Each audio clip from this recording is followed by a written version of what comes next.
Right. Hi, everyone. Eli, it looks like we have a critical mass, and I see that we are live on YouTube, so we can go ahead and get started. Good evening, everybody, and welcome to the Task Force on Reimagining Public Safety for our May meeting. And we continue to meet remotely due to the ongoing public health crisis. So I am grateful for the bright spots we are seeing on that front. May they continue. We can begin with the roll call, please. Hello, begin with Judith Alvarado.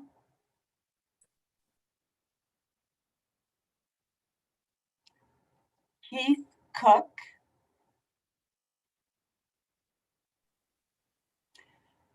Sujata Bijou let us know ahead of time that she was going to join. I'm here though.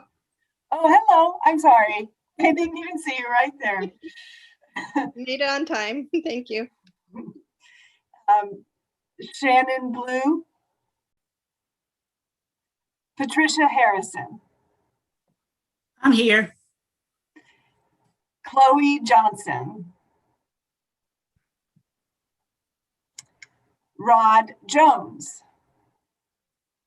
Here. Jason Knapp. Here. Tracy Little. I think she's just dialing in. I think she's just here.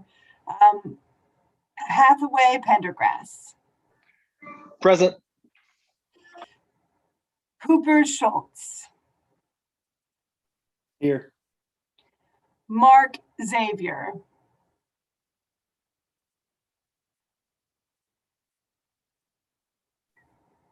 I see that Mark's here. I see his screen. Are you here, Mark?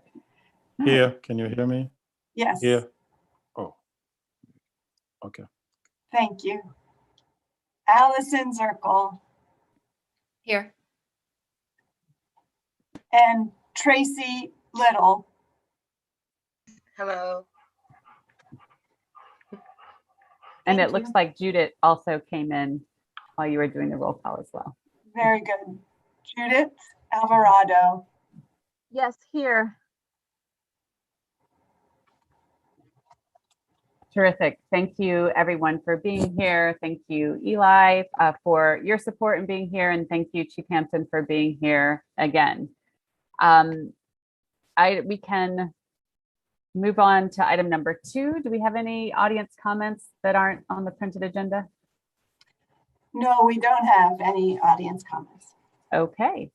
And then moving on to item 3, I'll just, I do my welcome at the beginning, and then I get to what it says on the agenda, and then I welcome again. So someday I'll get the order of that correct. But I am glad that you're all here. And I just wanted to make a note that I'm not sure exactly about the timing, but it was right around, it was either right before or right after our last meeting when there was the incident down in Elizabeth City in Pasquotank County. And I just wanted to acknowledge that that is an ongoing event, ongoing point of question in our broader North Carolina community that makes the work that we're doing feel just all the more important for our own community. And so I just want to name that and say thank you, everyone who is serving. And I know that not everyone is able to was able to commit to continuing to meet. Most people could, so we're going to do that for at least 4 more meetings.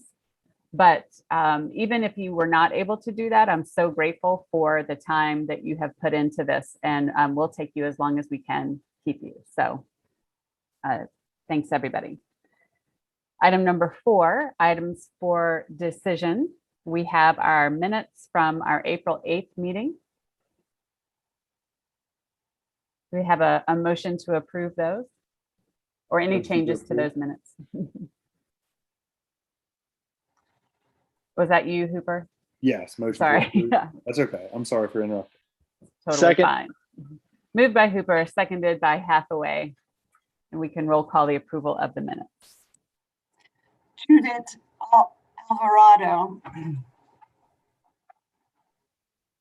Yes, I approve. Sujata Bijou, I approve. Patricia Harrison, Approve. Rod Jones, Approve. Jason Knapp, Approve. Tracy Little,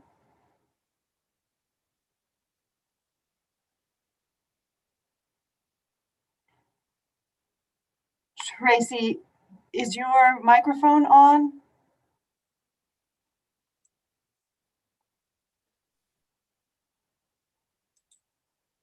I think we can continue. She might have stepped away from her microphone from her. Hathaway Pendergrass, Approve. Hooper Schultz, Approve. Mark Xavier, Approve. Allison Zirkle. Approve. Thank you. Thank you. And our minutes from the April 8th meeting are approved unanimously. And next, item number 5, we have a presentation.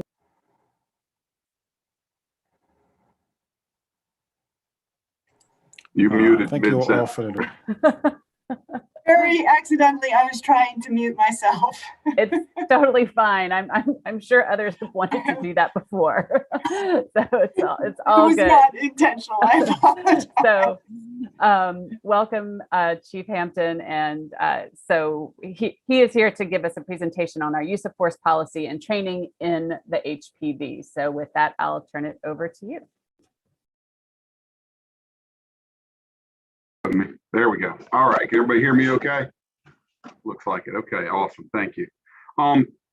Okay, so I'm going to do my best to move through this quickly. I'm going to be honest with you. I'm going to be trying to explain probably several hours worth of material in a pretty condensed format.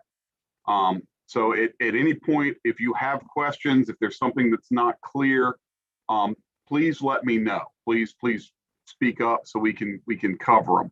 I'm going to make a attempt at sharing my screen here.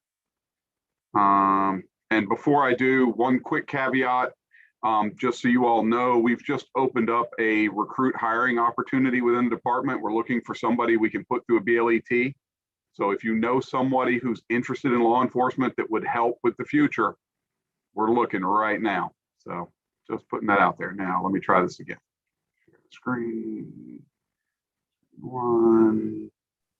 And I'll just jump in and while Chief Hampton is getting his presentation going, to don't hesitate to ask questions and get all the information that you need. I will share separately that I had a side conversation with Chief Hampton, just thinking about information overload, and we've had so much information that if there was a way to kind of condense this use of force presentation a little bit, so that we could talk about it.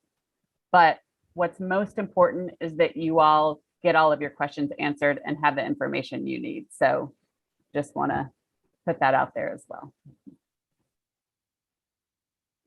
All right, can you guys see, is it showing up for you as a single? Okay, excellent.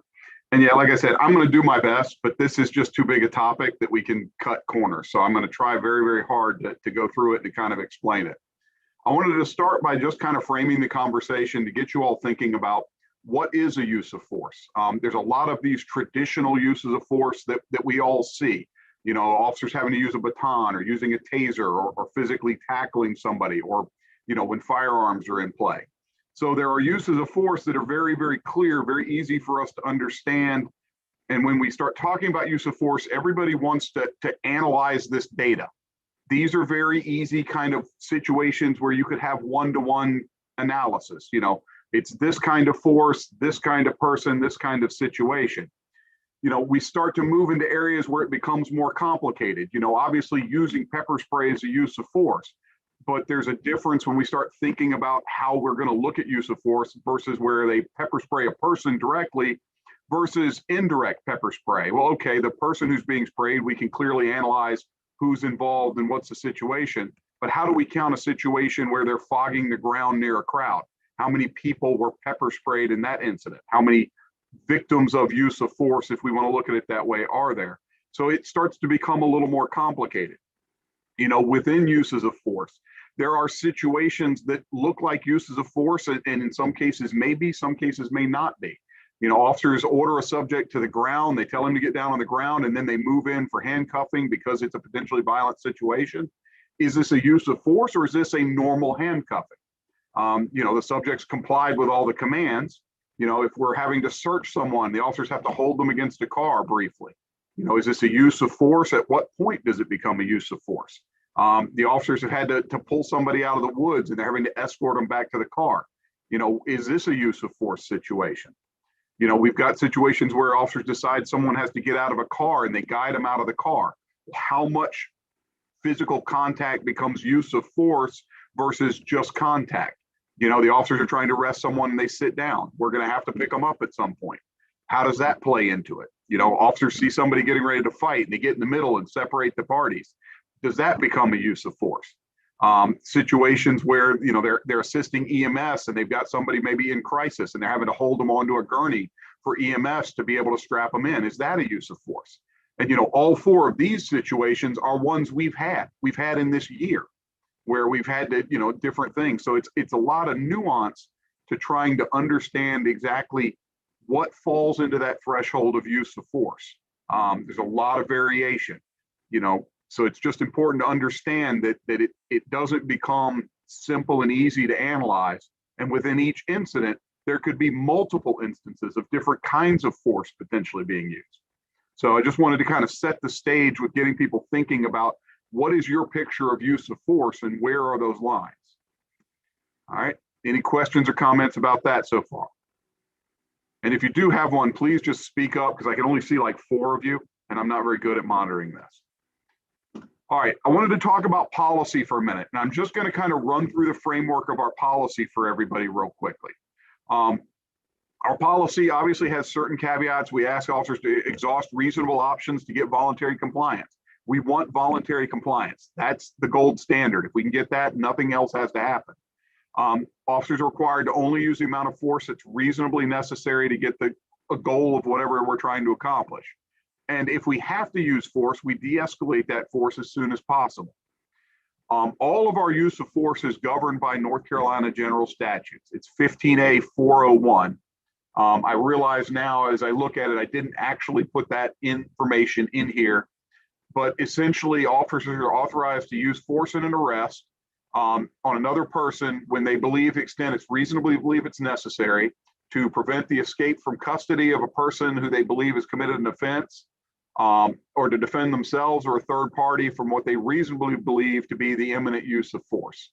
And that kind of brings it down into a nutshell, those two things. Essentially authorized to use force to detain, to make an arrest, or to defend themselves or a third party from the use of force against them. All right.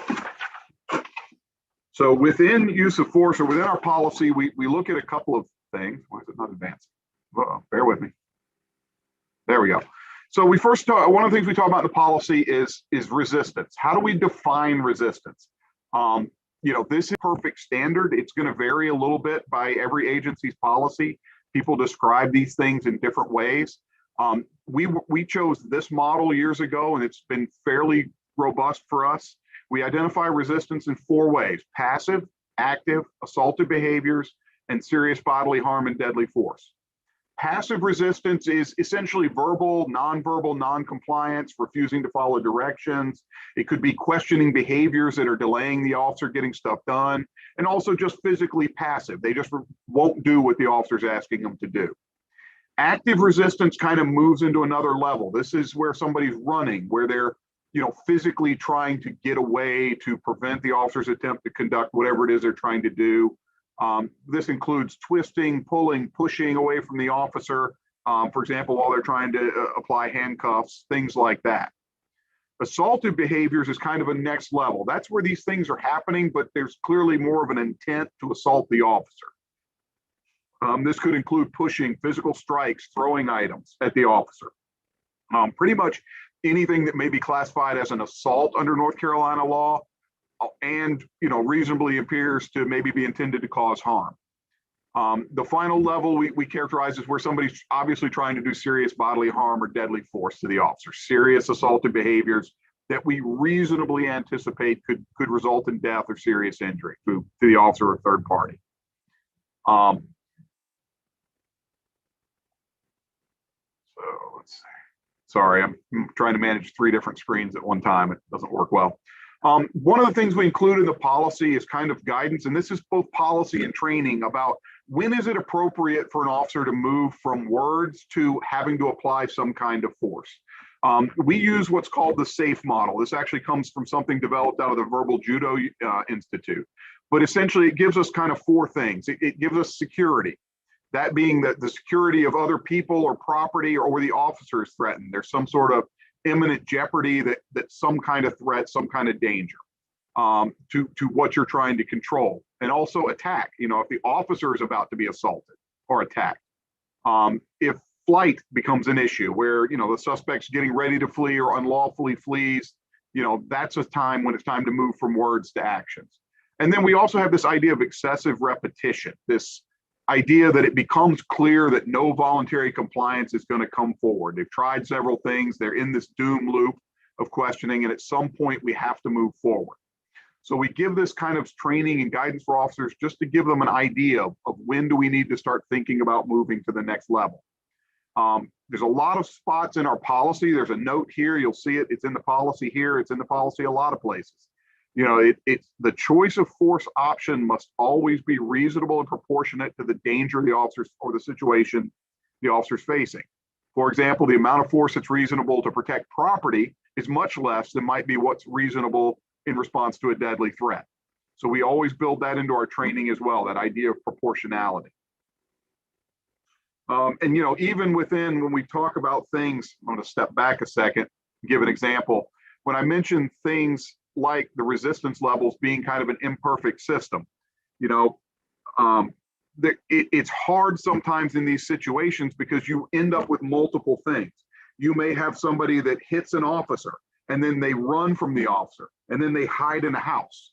So we've got assaultive behaviors, then active resistance and passive resistance.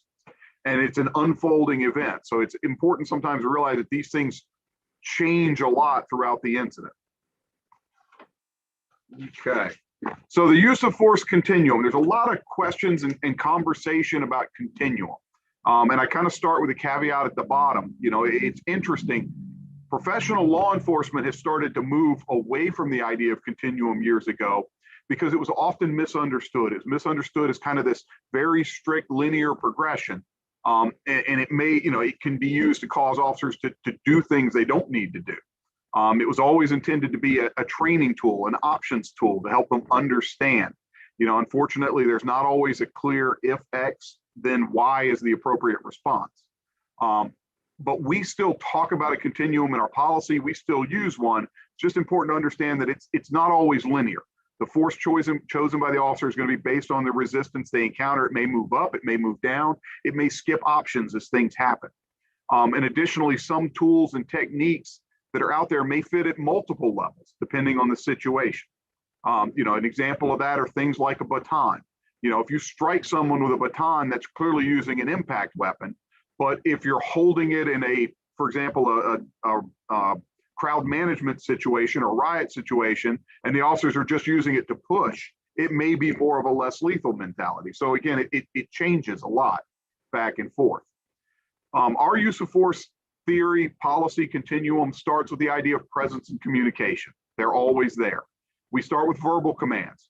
We hopefully move then to soft hand guidance. The idea, again, that's that normally anticipated stuff we would expect if we have to arrest people. We move from there into physical intervention and compliance. This includes physical control techniques. This might be pulling, pushing. It could be taking someone to the ground if necessary. It could be using pressure points. Next to that is also less lethal. This would be our taser and our pepper spray. And another physical tool is our hard hands, where we might actually have to strike somebody in an assaultive situation. And those are all lumped into one area, but they also kind of go in a progression. You're not going to strike somebody before you try a control technique unless it's appropriate. It moves from there to the impact weapons and then to deadly force. when I talk about the continuum, we use this graphic for our training, trying to help teach our officers how use of force moves, that it's dynamic and it moves around. The idea behind this graphic, and this actually was something that we adapted out of Canada years ago. It's a Canadian model that we really liked. A lot of places have picked it up. This has been in our model and our policy since 2015, I think, at least. But again, officers always have to choose the appropriate level based on the situation they're facing. We starts in the middle with the situation. The officers are always assessing, planning, and acting. And the gray areas in here are what they're seeing, what they're experiencing. It moves from cooperative behavior clockwise through passive, through active, through assaultive, and then through grievous bodily harm, serious bodily harm, or death. This is what the person they're interacting with is presenting to them. The colored lines on the outside are our steps in our continuum of force. Obviously, we start, if somebody is cooperative, we should be able to resolve that with presence and communication. But you can see that the officer's presence, their perceptions, their considerations is always there. Communication is always there. As a person becomes passively resistant, we're still trying communication, we're still trying presence. We might move into soft hands here, trying to get them to comply. As that resistance becomes more active, we may move into control techniques, into compliance tools. Again, communication is still there. Perception is still there. If their behavior moves from just resistance into assaultive behaviors, we may end up having to move to strikes. We may have to move to impact weapons. And again, as it moves from assaultive to serious bodily injury or death, deadly force can become an option.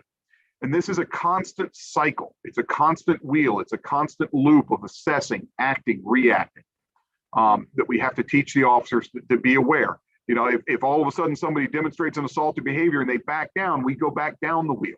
Okay, it's not linear, it's not A, B, it moves back and forth and around. All right. One of the pieces of our policy talks about something called a preventative display. This is something we introduced, I think, in 2014. We get to the data. I can be more specific about that. But just this idea that there are situations in which an officer is going to draw a weapon or a tool, a firearm, a taser, where there may not be a clear threat or clear, obvious, immediate danger. These preventative displays are permitted when officers face these potential dangers due to an unknown nature of a situation, even though a visible threat's not present. Obviously, there has to be an articulable reason for what we're doing. And examples of this that are in here, for example, we find a break-in or felony crime and we're having to search a building. We want officers to be prepared for what they may encounter. We're searching the woods or structure for a suspect who's fleeing or hiding. A high-risk vehicle stop. At the end of a foot pursuit where a suspect stopped fleeing, oftentimes they'll detain them briefly at the point of either a taser or a firearm until we assess and understand what's going on. To give you a little bit of perspective, just looking at 2019 and 2020, these are just examples of the things that resulted in displays for us. We had an assault suspect. The officer started interacting with him. The guy reaches in his pocket, starts ignoring commands. The officer draws his weapon. The guy pulls his hands out. We de-escalate. Subject trying to flee after a pursuit with another agency in a crash. We had officers trying to detain a motor vehicle theft. Again, the guy would take his hands out of his pockets. Once they ended up drawing their weapon, it turned out the guy had a gun in his pocket. We have a lot of situations where it's wanted subjects who flee into a house and they're hiding. And we don't know what their intentions are. We don't know what their access to weapons are. Sometimes we're arresting suspects that have a weapon of some sort. We have situations where we have a known suspect, somebody who we've interacted with before, who's been violent, all of a sudden makes an aggressive move toward an officer. The officer may draw their weapon in response.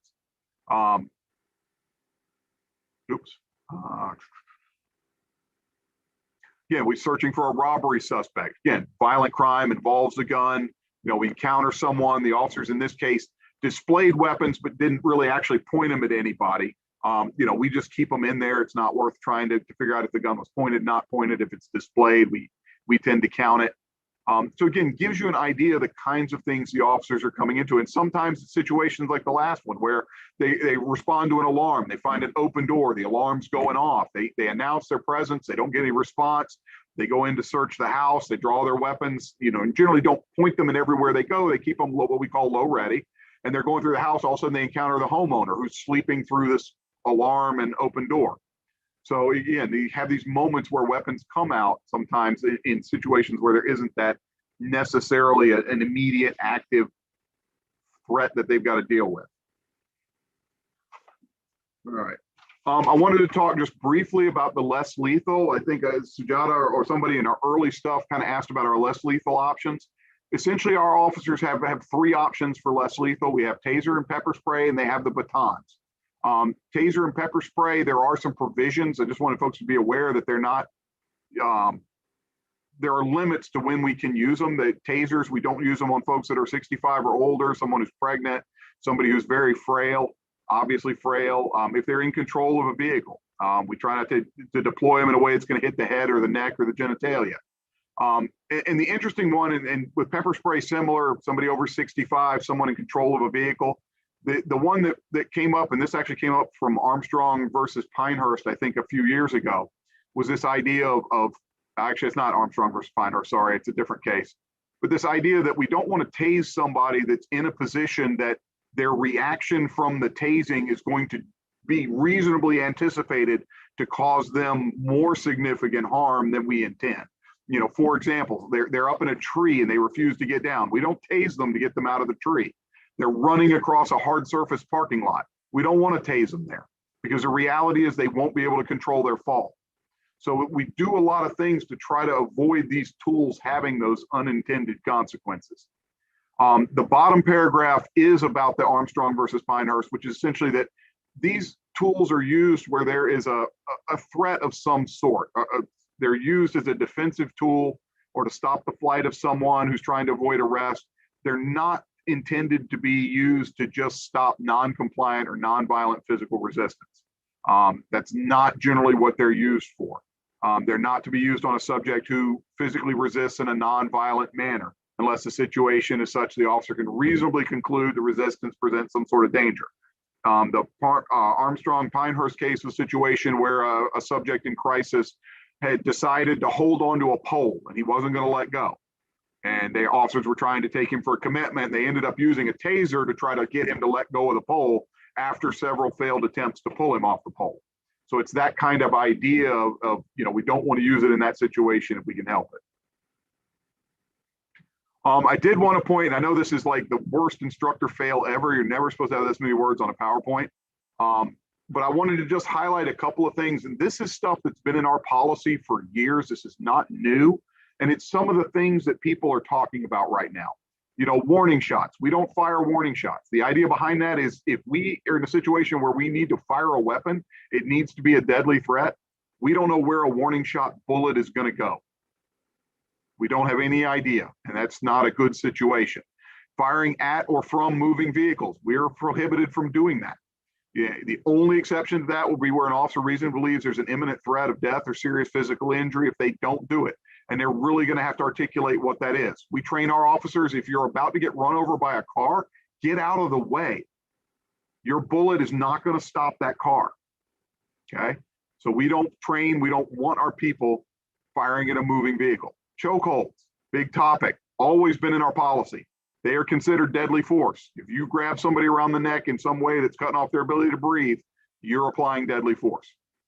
Head blows with an impact weapon, it's considered deadly force. Handcuff suspects. Once they're in handcuffs, we're not supposed to strike them. There is a caveat in here. I personally have dealt with handcuff suspects that continue to kick, continue to fight. At some point, there are options if you can articulate it in extreme circumstance to potentially use a taser or pepper spray. Because unfortunately, even in cuffs, not everybody calms down. But physically striking people is not acceptable. Mentions in here display and brandishment. We don't pull the weapons out unless we need to. Only weapons allowed are ones issued by the department.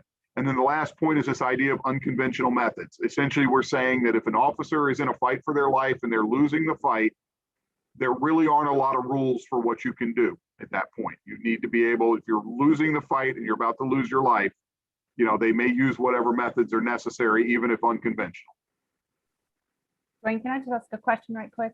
Yes, ma'am, please. On this list here, are these things that are all, would this vary among jurisdiction across the state of North Carolina? Everything in this policy varies by jurisdiction. There is no one set way.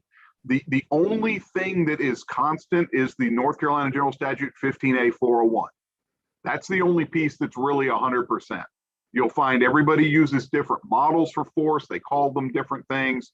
These criteria vary a great deal across different communities. So yes, there's not a one size fits all pattern for this. I will say that our policy in many ways has been much more restrictive than some of our peers' policies.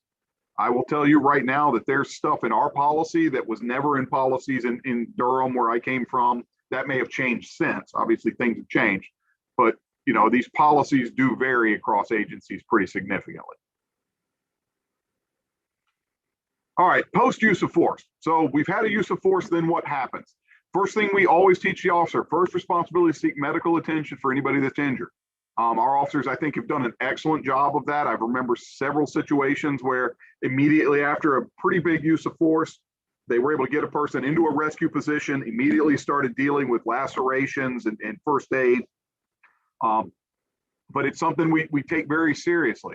They're going to notify a supervisor. They're going to secure the scene. That supervisor is going to respond. If there's evidence, if there's photographs that need to be taken, we do that. Every use of force results in some sort of notification to somebody at the command level. If it is a serious injury involved, we're going to come. I'm going to be there that night, or one of my commanders will. And then once everything is settled, there's a reporting aspect. So where do we report here in Hillsborough? Again, here's your use of force continuum. We basically tell the officers that anything that is above the reasonably anticipated contact for a, compliant arrest, the soft hand guidance, anything above that is something that has to be reported. Any use of force, even if it's soft hand and the person says, "Oh, I'm hurt," they need to report that. If we use a police canine in some way to try to apprehend somebody, we got to report that. If we display and threaten the use of the taser, the pepper spray, impact weapon, or firearm, they have to report that. And obviously, if they discharge their firearm, no matter what their duty status is, except training, they got to report that. So if they're at home and they have a negligent discharge and they shoot their television, they have to report that. So these are kind of the thresholds that we require reporting. We also, our officers have gotten to the point now where they're reporting things that aren't uses of force. They're like, it's kind of close. Our word is always, if you even think it might be close, report it. We'll review it. If it's not, we'll say it's not, because we want to make sure we're looking at these things. So what happens after it gets reported? And I think this speaks, I think Rod sent some questions. This kind of speaks to that area a little bit. So our supervisors are going to do a review. Their observations, the information they collect at the scene, they're going to visually inspect the suspect. They're going to inspect the officer. They're going to talk to the officers. They're going to review the written documentation. If there's witnesses there, they'll talk to them. They'll also look at the audio video, the body cam. And then their job is to make sure all the reporting is completed and forwarded. At that point, it goes to one of my lieutenants, somebody at the command level. Will then look at it. Obviously, if there's a serious injury and initially they're going to respond to the scene, but they're going to review all the written documentation. They're going to review the in-car, the body-worn camera. They'll conduct additional follow-up interviews. They'll ask questions. They'll talk to people if things, don't make sense or don't add up. They also look at compliance with our policy, the reasonableness, and they check for personnel early warning issues of any sort. And then ultimately, every single use of force comes to my desk, and I have to sign off and agree with the findings that we had. So what do we look for in the review? We're looking at it for a number of things. First of all, we want to make sure were the officer's actions reasonable based on the situation and the information they had at the time. Were their actions within the policy and expectations of our agency? Does our policy cover this situation? Again, there's a million zillion ways uses of force can happen. And every now and then something happens and we're like, that everything was good. The officer did the right thing, but that falls into a hole in our policy we never thought about. So again, we have to add things and change things. We also look at, are there other issues or policy violations that don't have anything to do with the use of force? We look at the whole incident, how they drove the car there, how they talk to people on the scene, what happened. So we're looking, using them as opportunities to check other things too.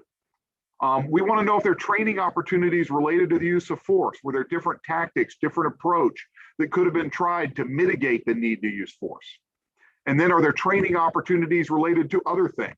And again, we see things all the time in these reviews that are, okay, the officer, went to a domestic and they pulled up right in front of the house. We want them to park a couple of doors down. So we got a training opportunity there to bring it back to that officer's attention. And then we also look at it from a department-wide standpoint. Is what happened here something that we need to include in departmental training, whether it's present this scenario, talk about the options, whatever. So again, a lot of stuff we go through every time we do a review.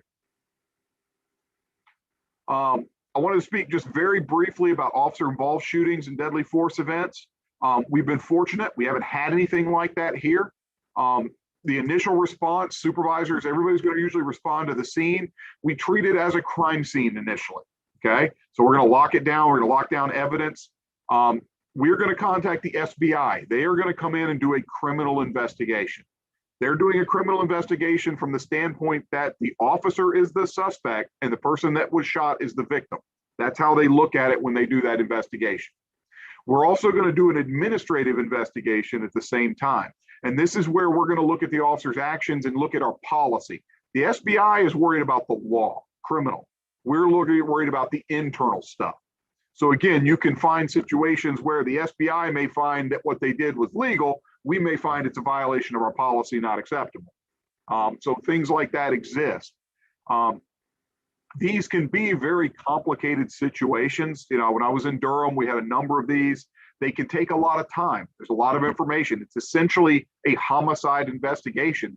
Those take time. So the SBI will work on that for a while. While all this is happening, the officers are going to be placed on administrative leave, unless there's something where it's glaringly obvious that there's a criminal violation. Otherwise, we've got to go through and figure out what's going on. The officer will also go through a critical incident debriefing. This may include psychological. So again, these things are all happening as all this is going on. These processes can take time, unfortunately. They're usually not quick to go through all the information.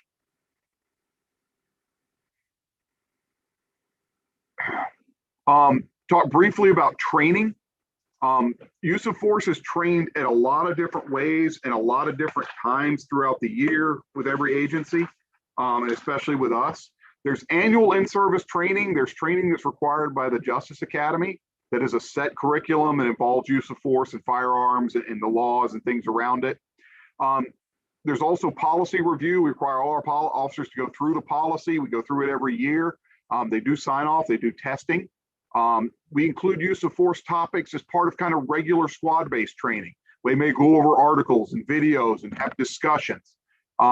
Training is a component of, like we've already talked about, our use of force reviews. So we look for opportunities to train with those. We teach de-escalation. We teach verbal judo. Those are linked to use of force in so many ways. We teach mindfulness training. We've done that several times agency-wide. The idea being to calm officers' mind, to be able to have them in a moment. There's a lot of research showing that this helps with critical responses, and usually uses of force fall in that category, or situations where your adrenaline kicks in. We do hands-on scenario-based training. We do, shoot, don't shoot type situations. We do building search simulations. Last year, we did a kind of a de-escalation scenario where one of our officers who's outstanding kind of role played being a sovereign citizen. If you're not familiar with them, they're kind of the folks that don't believe the government applies to them in any way, shape, or form. They can be very argumentative.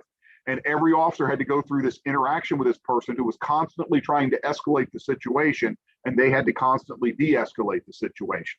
And we put everybody through that training. And then in our supervisors, there's also training specific to them about responding to use of force and how they respond to use of force, and what they would do is questions we ask them as part of our selection process. So there's a lot of levels. So that's our use of force policy in a nutshell. That's probably 2 hours worth of training I tried to cover in 20 minutes, and I apologize for that. It is very, very complicated stuff. Are there any questions I can answer before I move on to the next section? And if I'm going too fast, please tell me. Okay. Please speak up. Yeah, I can only see a few of you.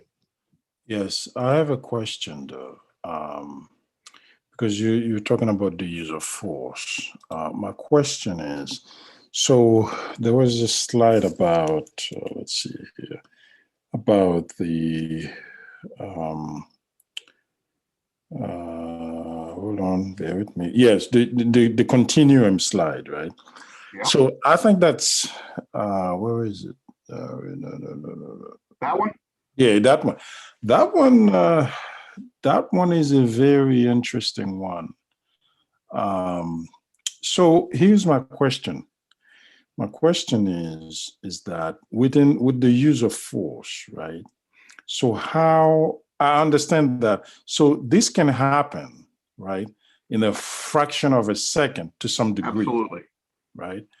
And then now here's my next question is, so the evaluation, let's say something bad happens, right? And how long does it take, number one, for the officer to report, the incident? And then you also talked about the evaluation of that incident after the officer, reported it. You understand what I'm saying? So Yeah. that's, how long is, for one, when the officer reports it, and two, how long does it take for the evaluator to evaluate the officer's report, if I may say it like this? Okay. So how long does it take the officer to actually report it? It's immediate. As soon as whatever has happened has calmed down, they must notify their supervisor right away. Now, it may take them a few hours to actually complete the paperwork aspect, but the notifications start right away. The supervisor will be made aware because they need to respond to the scene. They need to go to wherever or go where the officer's going. A little bit depends on the extent of the use of force. If it's very, very minor versus, very, very significant, it makes a difference in sometimes the expected turnaround time and some of the responses. But essentially immediately, once the situation is calmed down, once the officer's got things under control, they need to notify the supervisor that it's happened. The evaluation is very, very much more linked to how significant the incident is. We generally give the supervisors, we really, unless it's something fairly significant, we want them to finish up their review in a day or two at the most. If it's significant, we're going to be much more involved in that process and trying to move it fairly quickly. Obviously, if it ends up being a serious physical injury or complicated, it can take more time. So it really just depends very much on how long or how complicated the event is. Give me 1 second.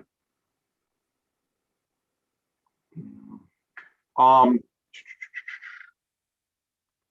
trying to see what the policy says.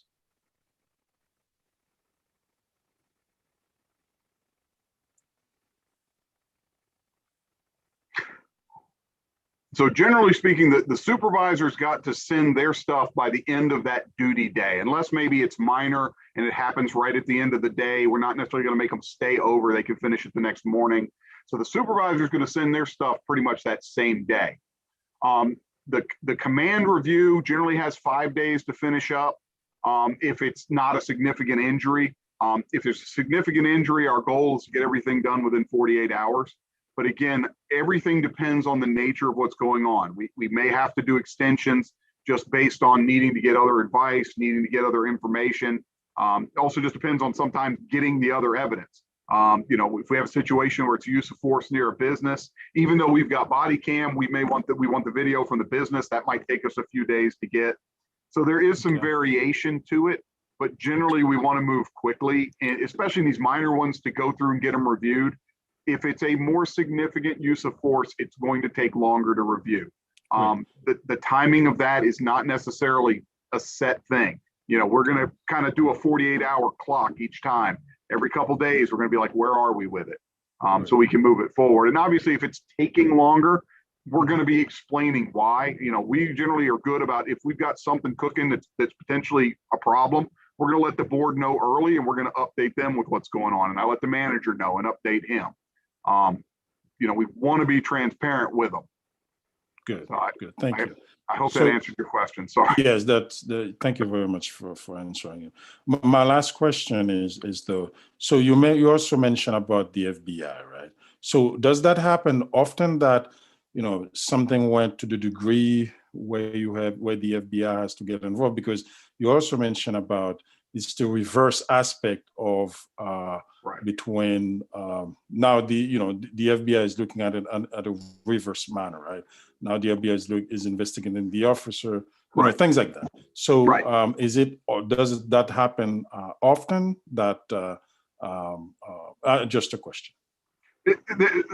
Just for clarification too, it's the SBI, it's the State Bureau of Investigation, Oh, I'm not sorry. the FBI. That's my fault. Yeah, I should SBI. have said that Okay. early. Does it happen often? No. Generally speaking, most agencies, especially small agencies like us, if we have an officer who's involved in some sort of criminal behavior, or we have a critical incident, a deadly force, an in custody death, we will call in the SBI to help us with those things. Okay. Those happen very, very rarely. Knock on wood, I want it to stay that way. Larger agencies, in Durham, we had 2 or 3 times a year where something happened that the SBI might be called in to investigate. So it's a volume thing. These incidents happen too much, but they're still very rare for most agencies. They're not very common. Okay. All right, thanks. Yes, sir. All right. Any other questions? I have a couple, Chief. All right, go for it. Following up on the question Mark just asked, because I had jotted down something similar, is when the SBI is called in, is that standard policy? Or what I'm getting to is I'm remembering that I believe one of the reforms, one of the bills that I don't think it's going anywhere this session, but that has been filed by the state this year was that whenever there was an officer involved shooting that resulted in death, that the state be called in to handle the investigation. Is that different from what you were talking about? No, I mean, it's the same thing. I guess maybe they're trying to codify it in law. So, okay. So the HPD does that as a matter of practice, not because it's required. I would say 99% of the agencies do that. And we do that because we don't want to investigate our own officer involved shooting. That just doesn't look good, doesn't smell good. And that's why we do it. And also, I'll be honest, an agency our size, we don't have the resources for that. We can also potentially call in the SBI to help us if we have a complicated homicide. Well, they have a lot of resources we don't have. They'll come help with that as well. So small agencies like us may use them for more stuff, but generally, and some of your bigger agencies, your Durhams, your Greensboros, your Raleighs, they may investigate the criminal behavior their officers do internally because they're large enough and a lot of resources. But, to me, it's a best practice type situation. Excuse me. I'm not familiar with that particular bill. There's like 400 of them floating around in there right now. But, to me, I think they're just trying to codify kind of a no-brainer. And I can think of very few agencies that I can't think of anybody I've heard of in recent memory that had an officer involved shooting that did not call the SBI. And, the SBI will do their investigation and then they will present their findings to the DA. We're not involved in that process. We stay out of it. Even our internal administrative stuff, we stay out of their way. And a lot of times our stuff may hold until they're done. So it just varies a little bit. Was that the only question? Well, I guess I have another one. I was going to wait till later, but I'll just go ahead and ask it. This has come up, I believe, in different town board discussions, or maybe other times I've seen you do this presentation. But for this group, I would love for you to talk a little bit, if you don't mind, about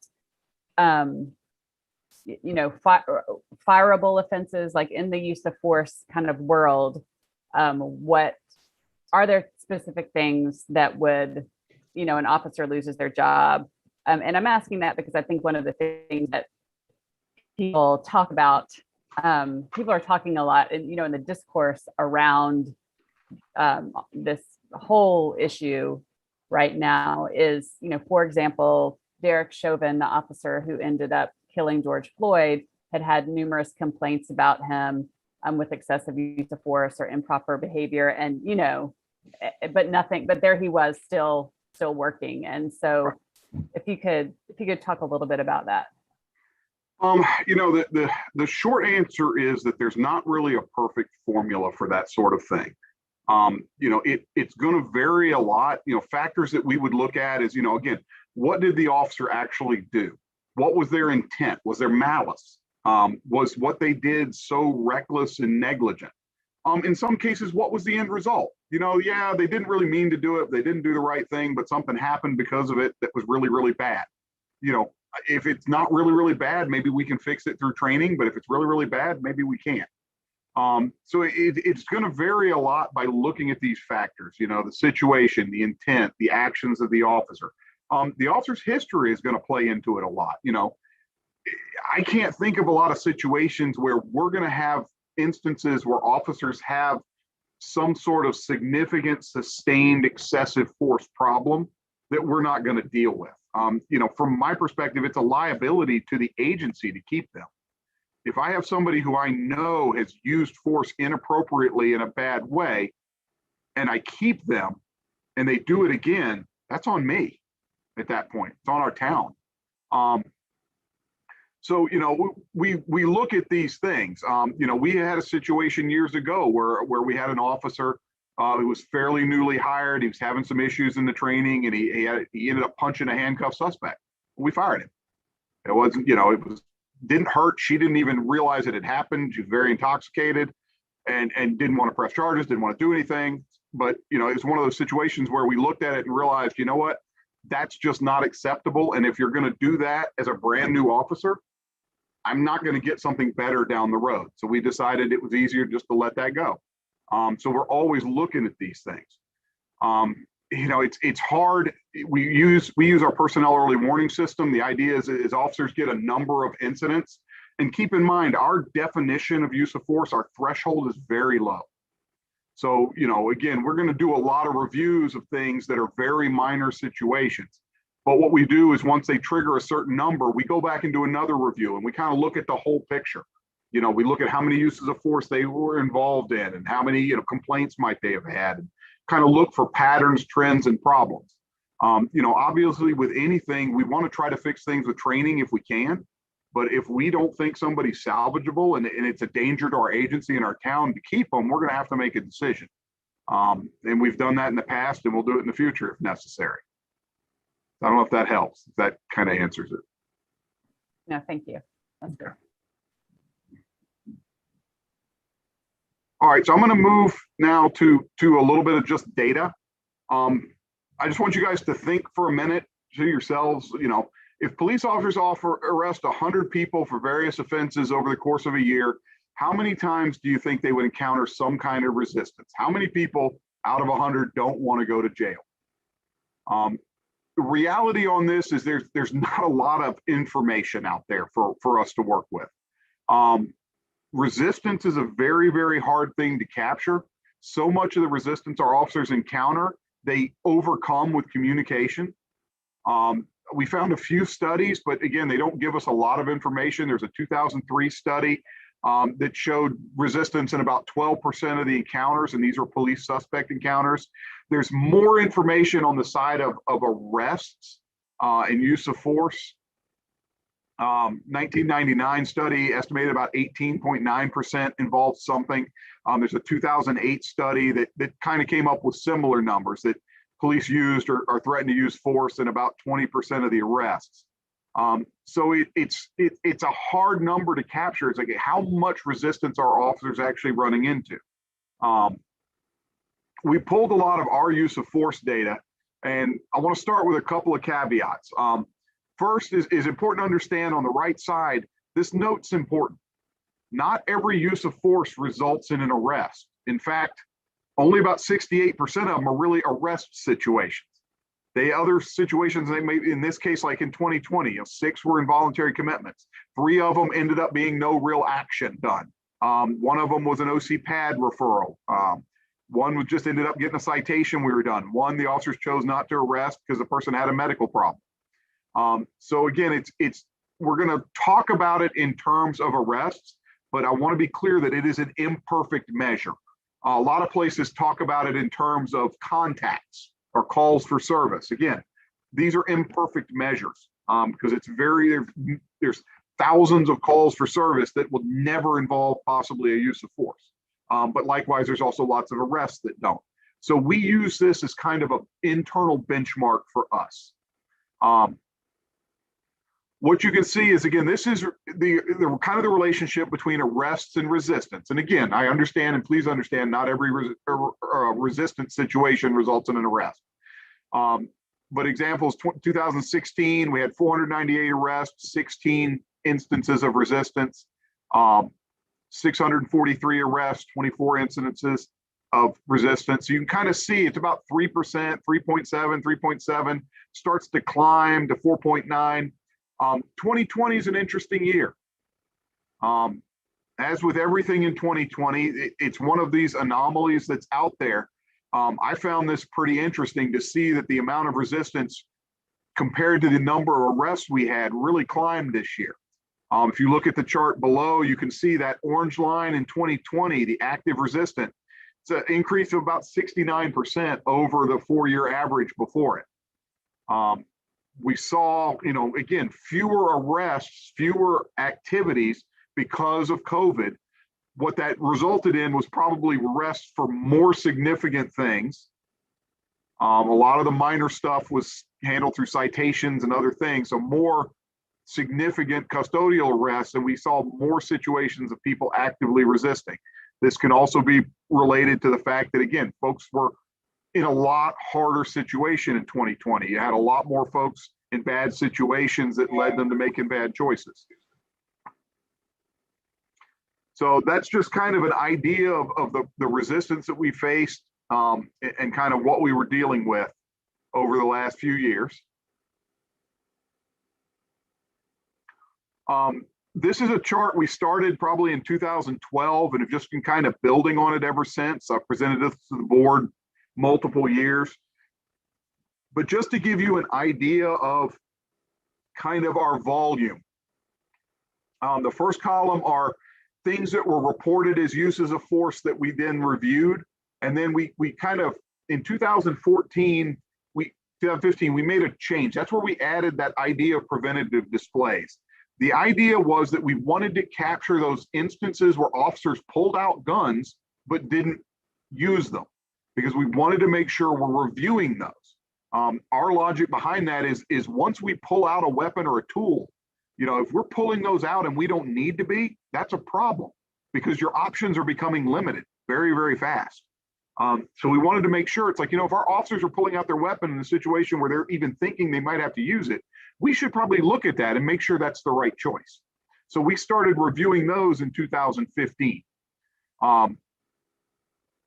So it just gives you kind of an idea of the scope. So we have what actually is a use of force, and then what was just a preventative display. They were a display of weapon, but the person complied, or they found out the situation didn't require any force, what have you.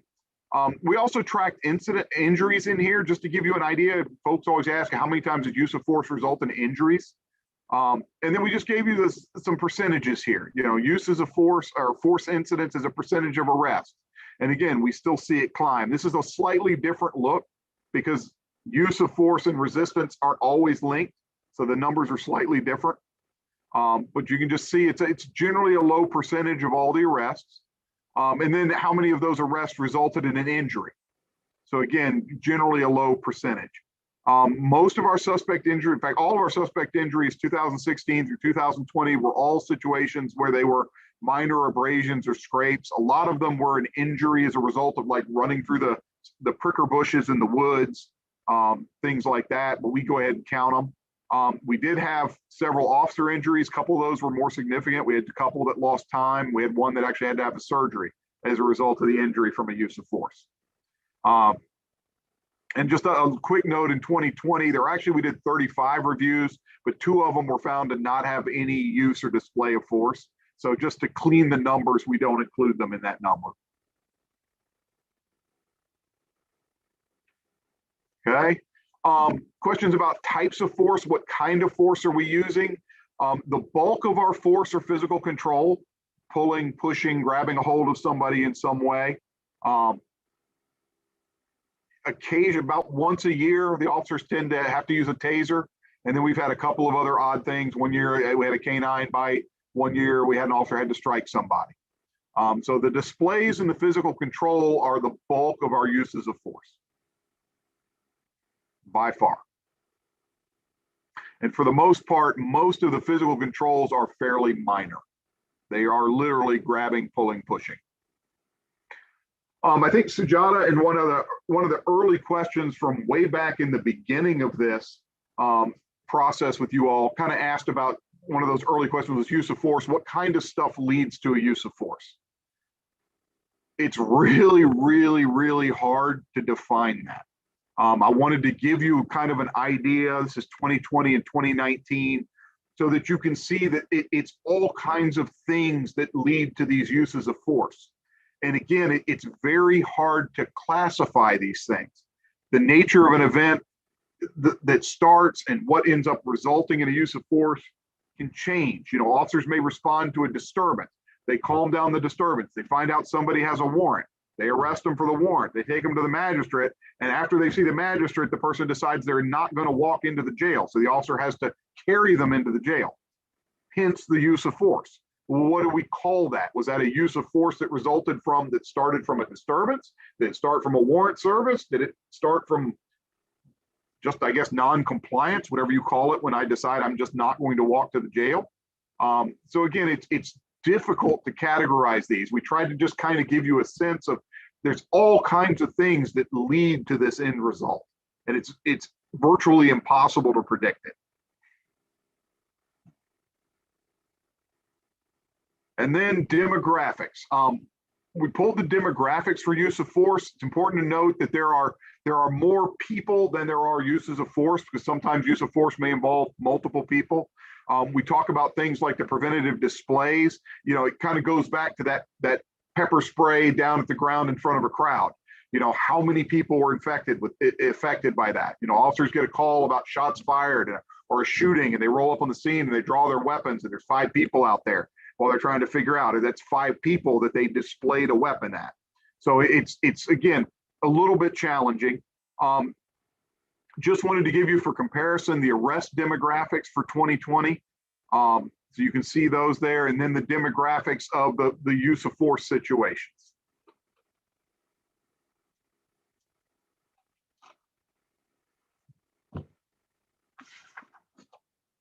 And And that is pretty much all I have in this presentation. I hope I've covered everything. I know that was like drinking out of a fire hose. So any other questions, comments, things you want to see again?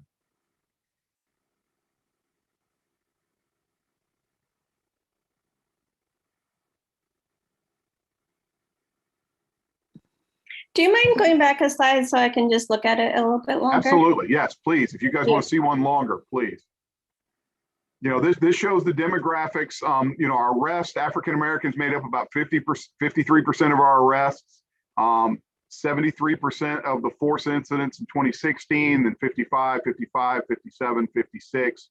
I don't have the arrest data for the other years, but I'll be honest, it's probably very similar to the 2020. This is not something that's changed dramatically over the last, you know, few years.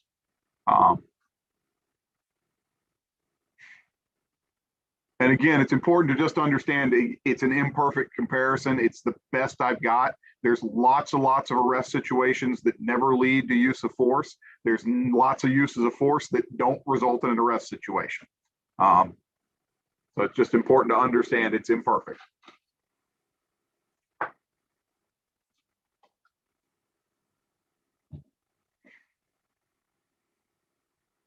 And we'll share these slides as well for I guess, post them on the task force website or wherever Mayor you think is best. Do you mind leading me through how you would interpret this? Would you say something like 53% of arrests were of Black people, whereas 56% of the force incidents were Black? Would you cross compare like that? Right. No, and just again, keep in mind, it's not going to be a one-to-one comparison because there's going to be stuff in arrests that never lead to uses of force and uses of force that aren't arrests. So it's just a guide, a benchmark to give you an idea. But yeah, 53% of the people we arrested in 2020 were African American, 41% white, 7% Hispanic. When it came down to uses of force, we had 19 African Americans that were involved in a force incident in some way. This may be had force displayed versus force used, but there were 19 African Americans, 3 Hispanic, 12 white. So it's 56%, 9%, 35%. Does that help?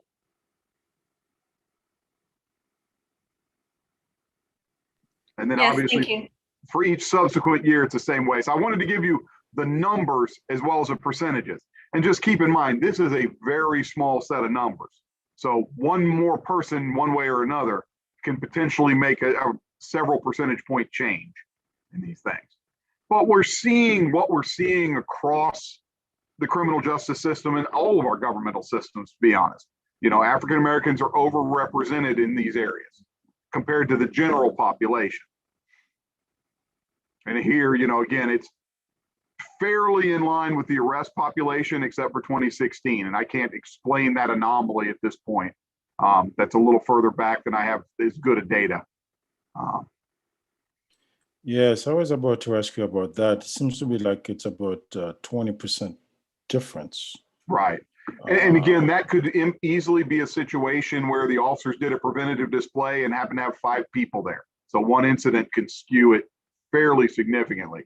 In 2016, the numbers were low. You're looking at 26. So again, 1 or 2 can make a pretty big difference.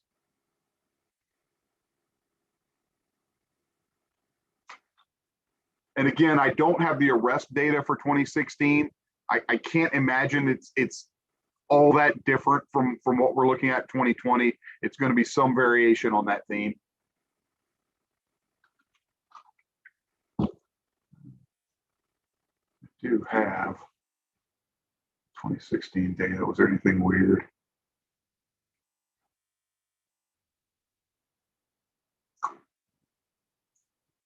Yeah, I will. Now, I will say in 2016, there was one incident where the officers responded to a subject of a shots fired call. It was a group of subjects firing guns, and they did a display, and it happened to be 5 African-American males. So that in and of itself could contribute to that skew pretty significantly.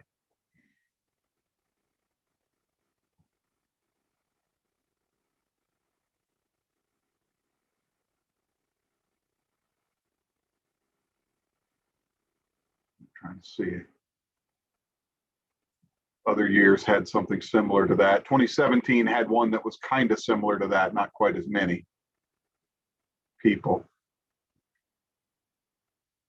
But the other years did not. So again, things like that can make a big change in, excuse me, in the numbers.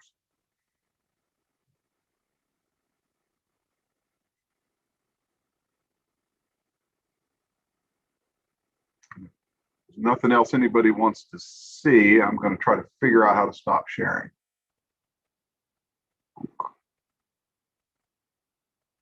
I think that did it.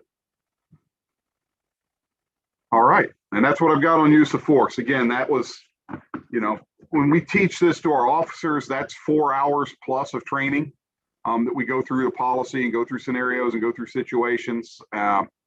You know, digging into the data requires a lot of time too. So again, it's tough to get it all to you in a short period of time, but did my best. Thank you so much for the time and the presentation.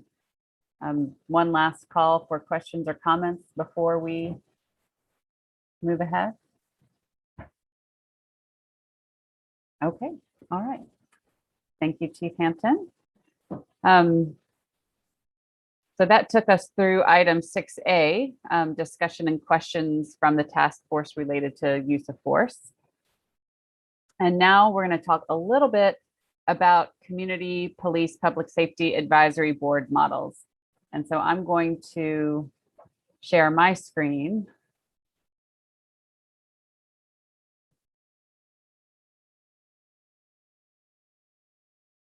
Let's see.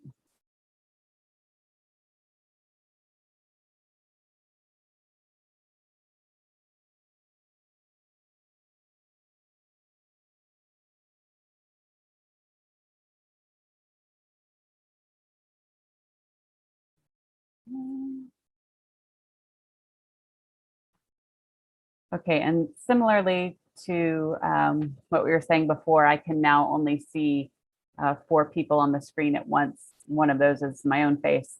So please stop me at any time. And I will also say that this that these slides that I'm going to show with you are just, they are just an overview, a very simplified overview of what is a lot more kind of deep discussion and conversation that we need to have around this topic. So I'm there's so much information out there that I really I I kept reading things, which was my error. And so this presentation is it's very basic. And I hope that what it will do is give food for thought for where we want to go with this next, because I think it would be easy for us to get just, again, overwhelmed with information and try to learn every single thing there is to learn about every model of oversight board, when I think what we really need to do is try our best to hone in on this question of what is right for Hillsborough. And just as a reminder, this is one of the this is part of the specific charge for this body, for the task force. So when the Board of Commissioners passed the resolution in the wake of the George Floyd killing in July of 2020, one of the actionable items in that resolution was to form a citizen community police oversight board. And that is how we got here. So the resolution didn't articulate exactly what that board was supposed to do, what it should look like. And so the task force that you are all part of is charged with making a recommendation for what the right model might be for some type of board in this idea of public safety policing for Hillsborough. And I'm using loose language because I think that's important because in the conversation about this idea of reimagining public safety, I think it's really, I really encourage all of, everyone gathered here to think about what is it we really need and what can we learn from other places that works and doesn't work that would help us figure out what to do here locally. One of the things that it doesn't take long to learn once you start looking into police oversight boards, or they have different names, accountability boards, citizen oversight boards, is that very often they don't provide the results that communities are looking for. And I think that's important to keep in mind so that we're not just trying to copycat things that don't necessarily work for communities.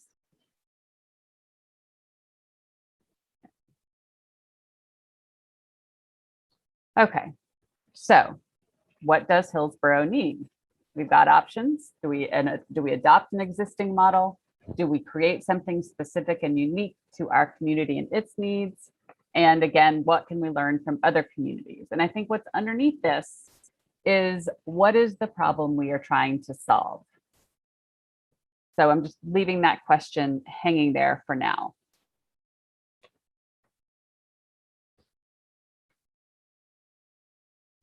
So I have my own slide that has way too much stuff on it. So this is mine.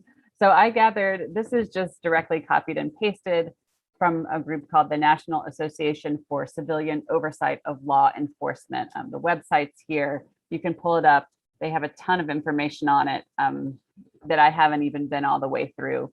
But I thought that this was a helpful list about, you know, why some communities have these things. And so up here, police oversight can benefit not only the individual complainant, but also the larger community, police or sheriff's departments, and even elected or appointed officials. The actual benefits that occur depend on how well the involved group work together and the type of model implemented.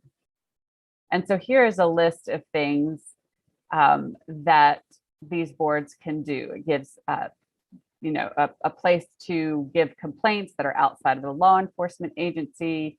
It can help hold officers accountable. It can help improve the quality of the department's internal investigations. The community at large can be reassured that this discipline is being imposed when appropriate. So there's a long list of benefits that these boards are thought to have. And I think sometimes they do provide, but not always. And in addition to this long list here, which I'm not going to just read all those out to you, but they can also exist to improve department policies and procedures. Policy recommendations can prevent issues by identifying areas of concern and offering options to improve policing. And I think that's part of what we've been trying to get at with the studying and learning and discussion that we've had so far in this task force. Oversight bodies can assist a jurisdiction in liability management by proposing corrective measures before a lawsuit is filed. And then sometimes these bodies can be places for mediation, which can have benefits to both citizens and police officers. And then all of these potential benefits are supposed to help support the goals of community-oriented policing, which seeks to utilize problem-solving techniques to work in a cooperative effort with the community to proactively address concerns. And so again, this is from that same website. Their assessment of this organization is that most communities realize that oversight is not one size fits all. And it might be less useful to talk about models and more useful to talk about options of authority. And that last piece, you know, I would stick more with, I'm not sure how that last line does or doesn't apply to Hillsborough, to be just quite frank. Because I've been doing a lot of learning myself on this, because, and I'll get to this in a minute, this idea of options of authority is very limited in the state of North Carolina. So there's pretty strict parameters on what kind of powers bodies can even have. So the model, I think, I would present to you that the model that we choose for Hillsborough or create for Hillsborough is actually going to be pretty important to be sure we get what we want. Okay. And then again, these can be combined, powers and authorities can be combined in a manner that works best for each individual community. A volunteer review board may not have the resources to ensure each complaint or investigation is handled in a manner that guarantees transparency and accountability. It does add an important layer of involvement, communication, and trust building. Okay, so this information is taken from a different organization. This is taken from Eugene, Oregon, where they were charged with, an entity in Eugene was charged with, you know, doing an assessment of the different kinds of models that were available out there as well. And they named 3 different models in the traditional oversight model. They're review and appellate, investigative and quality assurance, and evaluative and performance-based.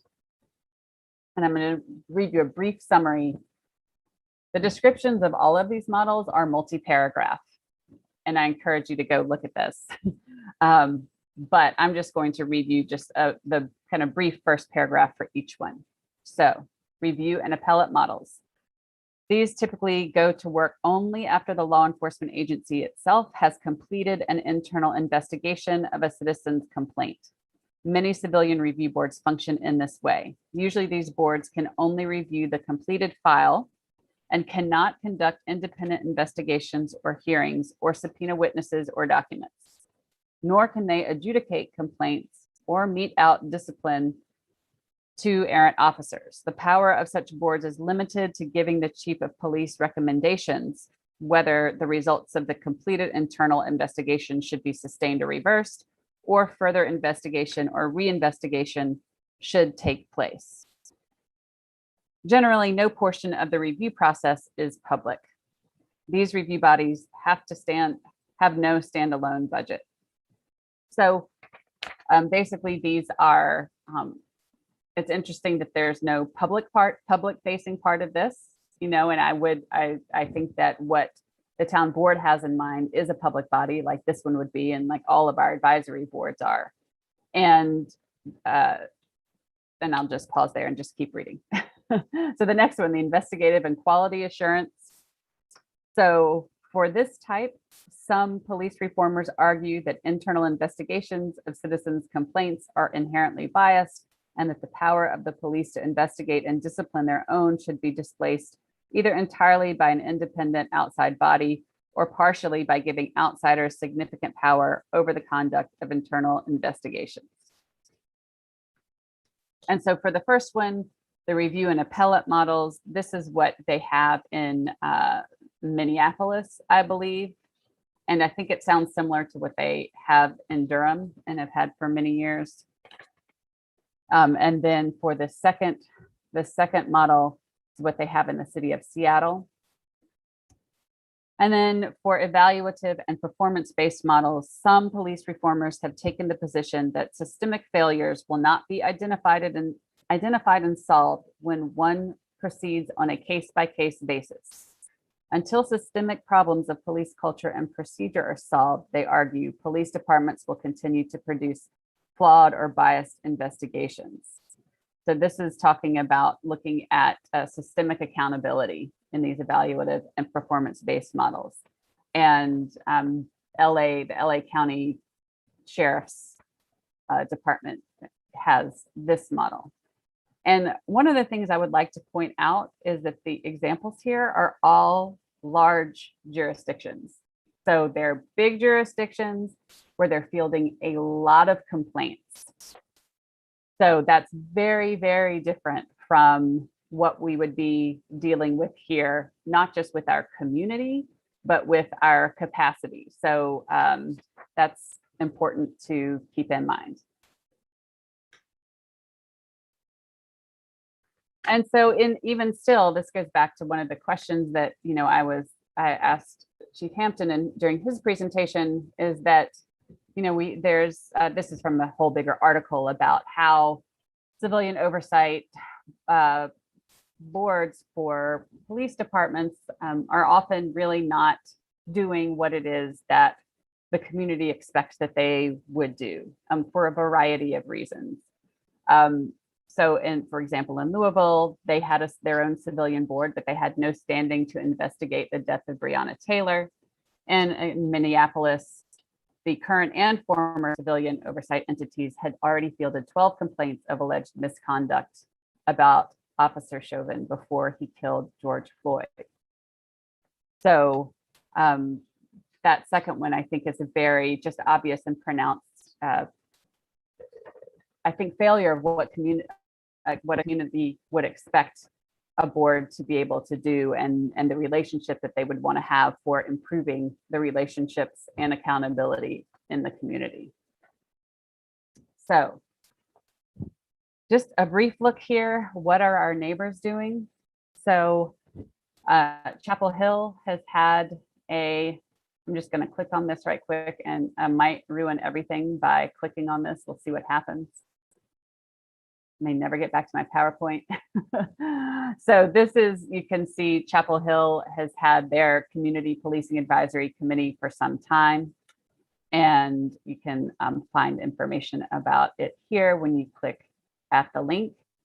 I think when we are thinking about the model that we would want for Hillsborough. Oh boy. Feeling Mayor, I so don't know. slick. Nobody's seeing anything but a blank screen, at least on my end. Yeah, Okay. I want to see a blank screen as well. All right. Let's see. I haven't started to sweat yet, so I'm just going to take deep breaths. And how about, see anything now? Yeah, I can see the PowerPoint again. Okay, thank you. Great. Okay. And so I will just share briefly that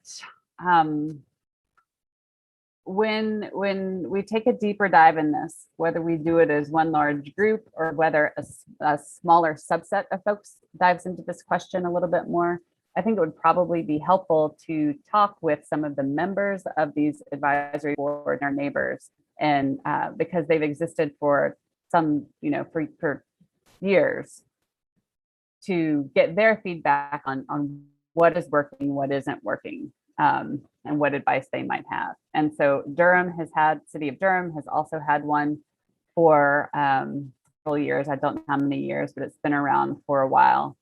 And then I'm going to get myself in the same trouble again with my screen, but I'll figure it out.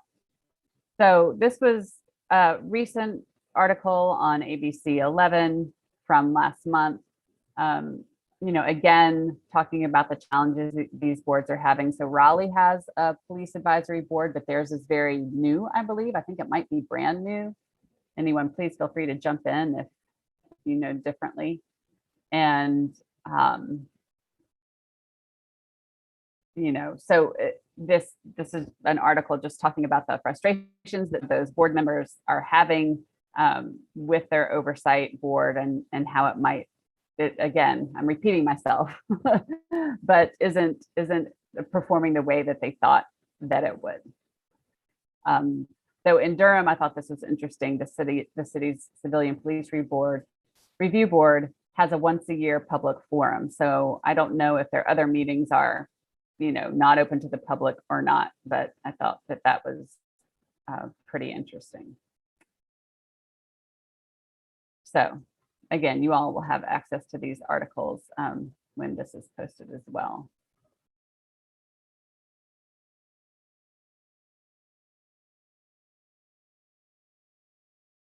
Okay.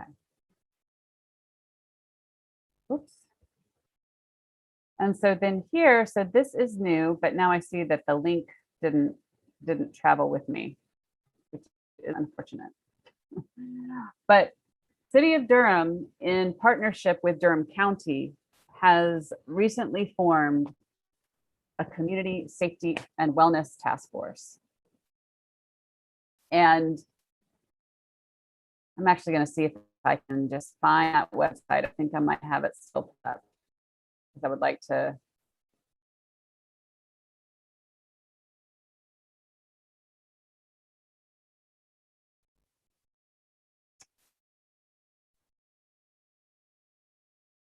There it is.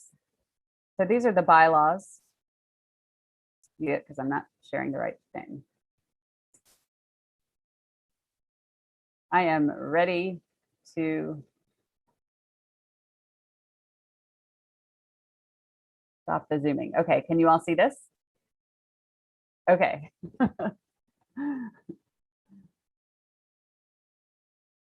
All right, so this Community Safety and Wellness Task Force has a mission to be a joint community-led task force charged with examining the public safety and wellness needs of Durham residents and communities, educating residents on existing safety and wellness resources, and providing recommendations for additional programs to enhance public safety and wellness that rely on community-based prevention, intervention, and reentry services as alternatives to policing in the criminal legal system.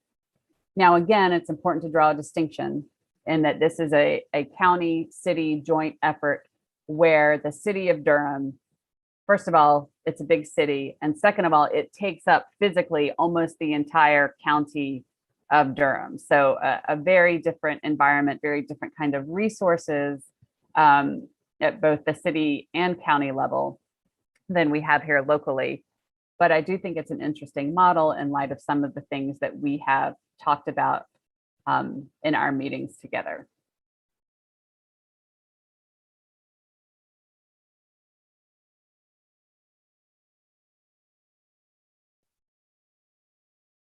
Okay, and it's important to note, and I'm bouncing around a little bit, but that there are restrictions imposed by the state on local government. And so one of the reasons that these don't always work the way people expect, because, and I think this is especially true for agencies that are, where they're, they're bigger agencies, bigger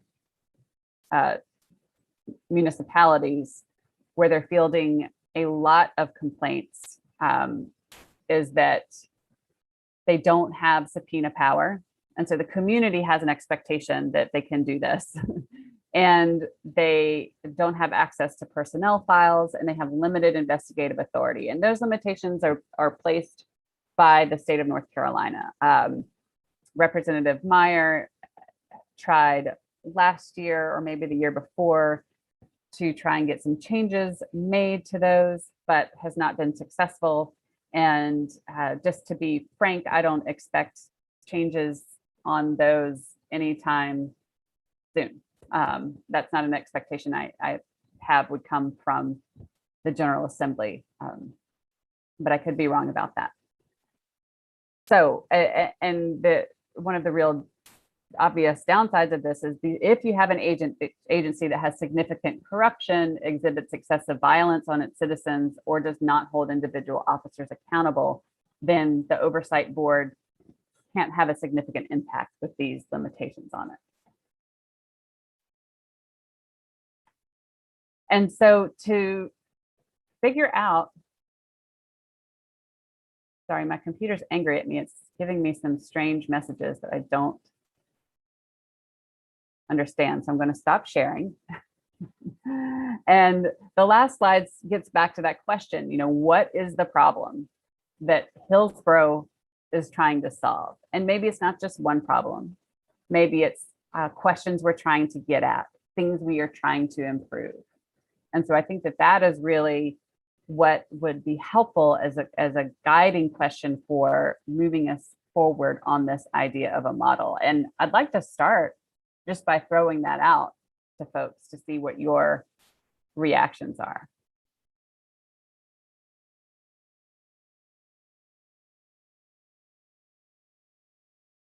Maybe you're not ready. Maybe I have to give you some homework to get back on that, but I'll just let it sit there for a minute.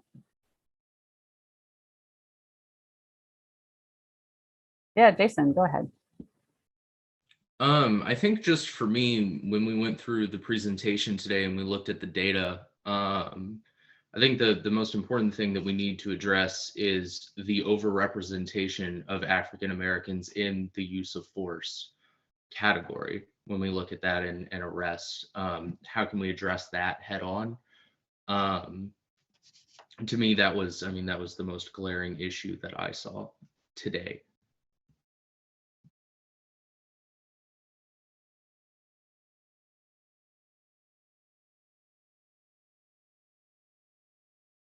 Thank you.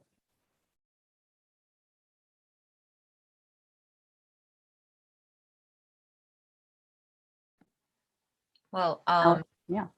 sorry. And just to add on that, just the disproportionate number of arrests overall. I know we're looking at community safety in particular here, but yeah, compared to the population demographics, that's just really concerning. And then I had a question about the Durham Community Safety and Wellness Task Force. Do you know when that started? Very recently, I believe they've had one meeting. Okay, that's really interesting. And Carborough has a similar task force that has not begun meeting. Awesome.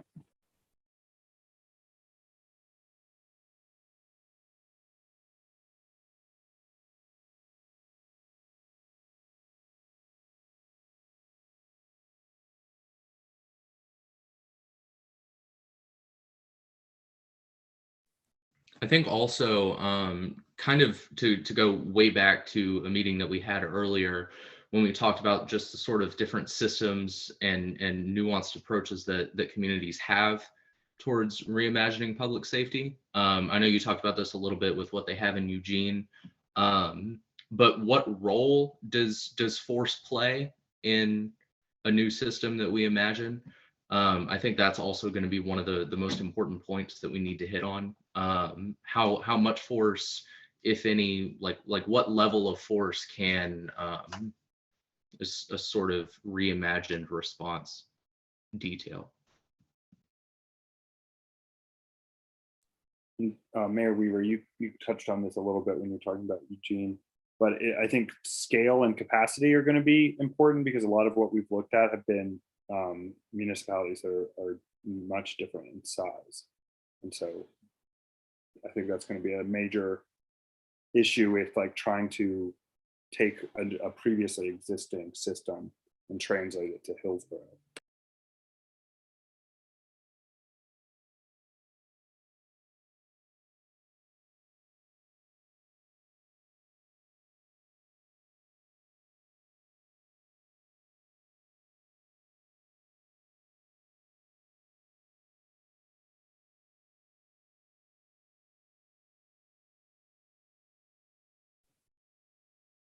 Hampton, I wonder if I could ask you a question about, and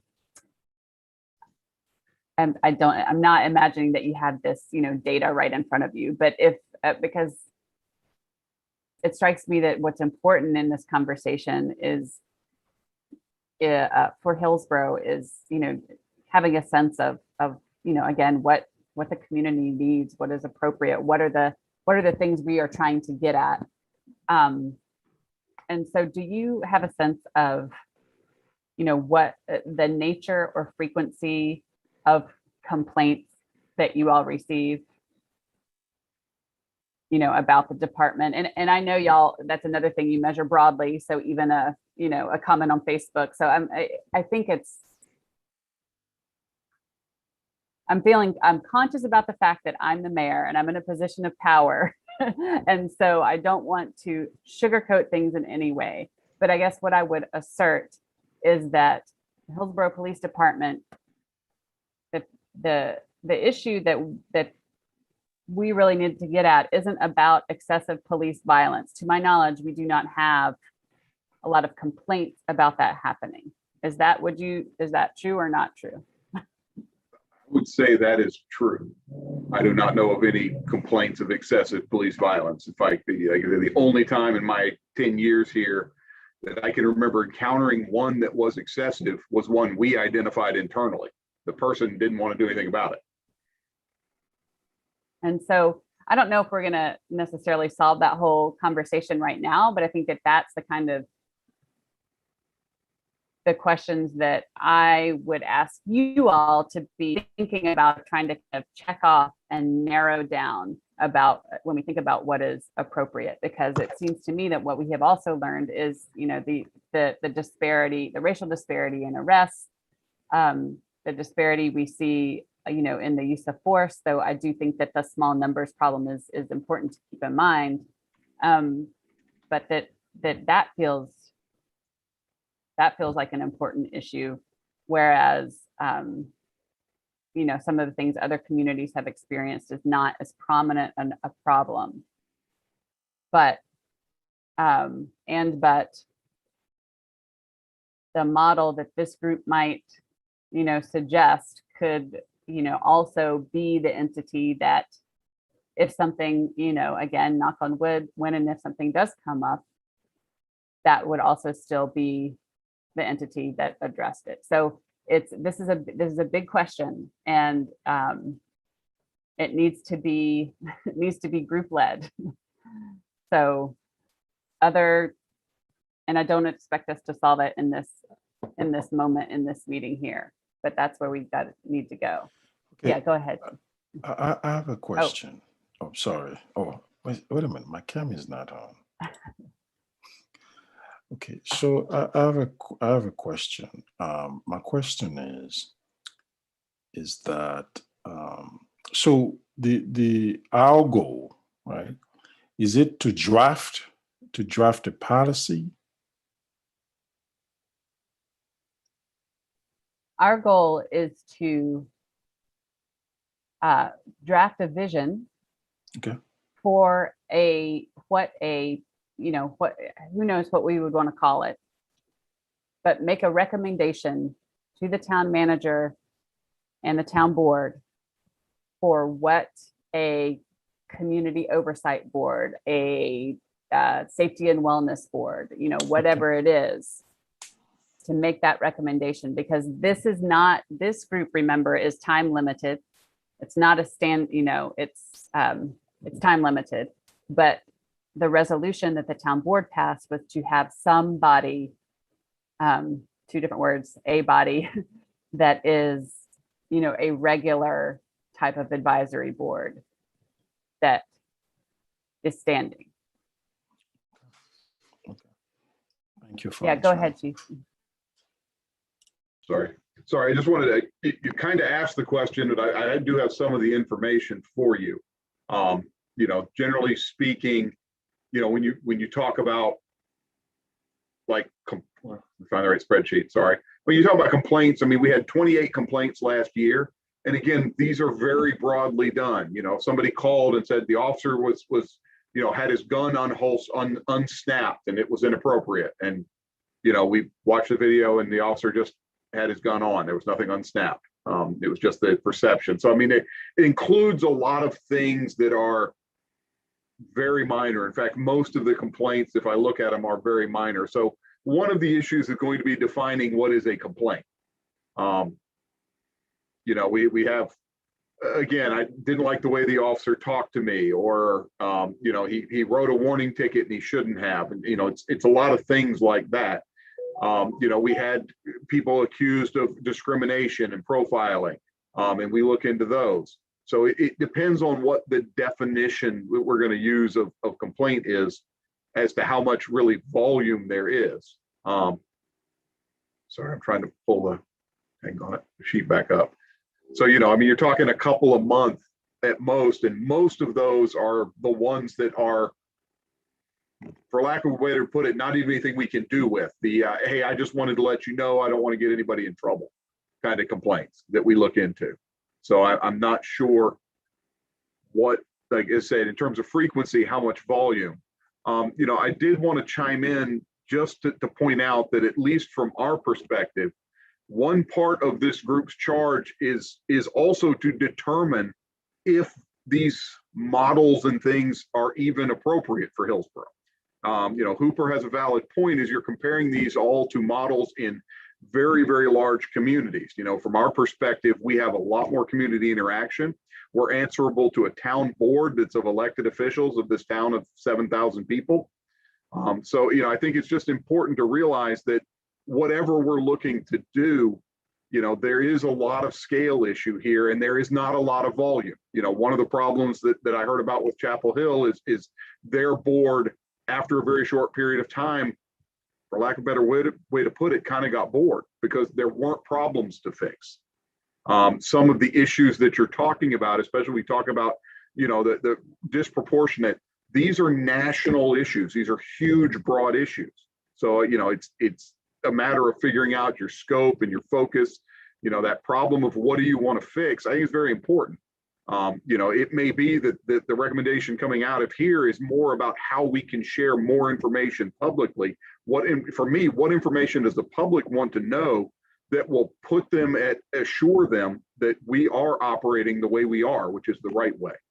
So I think that's just something to keep in mind. Is to me, that is an option that's on the table. I don't know of any other towns our size that have some sort of effective advisory group.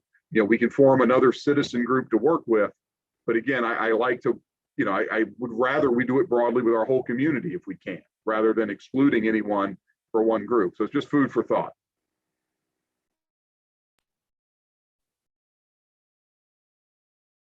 Yeah, good. Thank you, Chief. Go ahead, Hooper.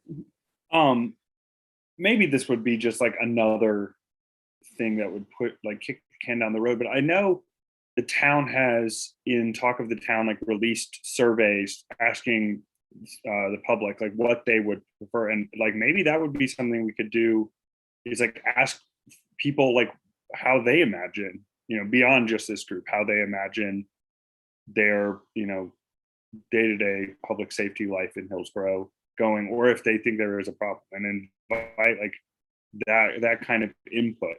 Because I feel like we've learned a lot, but part of me like feels very much that like this is not even likely like the full scope of what folks in town like think about their community policing. Like, we only have how many folks are here and their experiences and their understandings. That's a fair point. And I do believe we do put out a survey. Is it part of the whole part of the, we have something called the community survey. Policing is a part of it. I don't know if it necessarily gets at all the things you're asking. Is that what you're about to say, Chief, or you're going to say something else? Oh, you're okay. That was one thing I was going to mention. I don't have the stuff in front of me, but I want to say that, the 2019 survey, I mean, the safety perception numbers for compared to towns our size were off the chart, in a good way, if I remember correctly. Mayor, you can correct me if I'm wrong. In 1 second, I found it. Hang on. I mean, the overall quality of police protection got a satisfied, very satisfied of 90-some%. I'm trying to see, there's a safety perspective question as well.